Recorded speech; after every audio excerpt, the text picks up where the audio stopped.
వరంగల్ పోలీసులకు దొంగలు కంటి మీద కునుకు లేకుండా చేస్తున్నారు. వరుస దొంగతనాలు చేస్తూ పోలీసులకు సవాల్ విసురుతున్నారు. తాజాగా శివనగర్లోని తాళం వేసిన ఇంటిలో చొరబడిన దొంగలు 7 లక్షల నగదుతో పాటు 70 గ్రాముల బంగారాన్ని అపహరించినట్లు పోలీసులు తెలిపారు.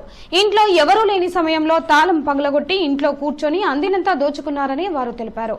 పెద్ద మొత్తంలో నగదు, వెండి, బంగారు ఆభరణాలు అపహరణకు గురి కావడంతో పోలీసులు ప్రత్యేక బృందాలను ఏర్పాటు చేశారు. నిందితుల కోసం గాలింపు చర్యలను ముమ్మరం చేయాలని వరంగల్ పోలీస్ కమిషనర్ అంబర్ కిషోర్ జాద్ అధికారులను ఆదేశించారు. ఒక్కసారిగా పెద్ద మొత్తంలో నగదు, బంగారు ఆభరణాలు చోరీకి గురికావడంతో నగరవాసులు భయాందోళనకు గురవుతున్నారు. బాధితుల ఫిర్యాదు మేరకు కేసు నమోదు చేసిన పోలీసులు విచారణ చేపట్టారు. వీరువాళ్ళని పలగొట్టి మొత్తం తీసుకువెళ్ళాడు.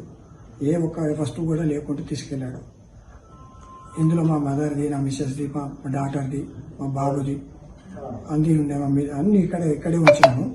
లాకరు రెంట్ కట్టలేక ఇక్కడ పెట్టాల్సి వచ్చింది. ఒక రోజులో ఇది అయిపోతే తీసుకుపోయి మళ్ళీ పంచుకుందాం అన్న లోపల పెండింగ్ వేయించారు. మాకు దాదాపు ఎంత మొత్తం ఇప్పుడు గోల్డ్ వచ్చేసి మొత్తము 70-80 మధ్యలో పెంచారు. క్యాష్ వచ్చేసి 7 lakhs పోయింది. 80 అంటే గోల్డ్ ఎంత?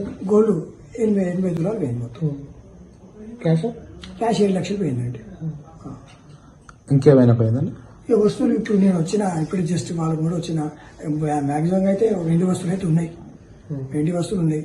ఏ చిన్న పోతే ఒక 1/2 కిలో అంతా మాకే కనబడతలేదు నాకు ఇప్పుడు చూస్తే, ప్రస్తుతం చూసినా కాబట్టి. ఈ ఆర్నమెంట్స్ అయితే మొత్తం టోటల్గా అన్ని కంప్లీట్, పిల్లలు పెద్దలు అన్ని తీసుకెళ్లారు.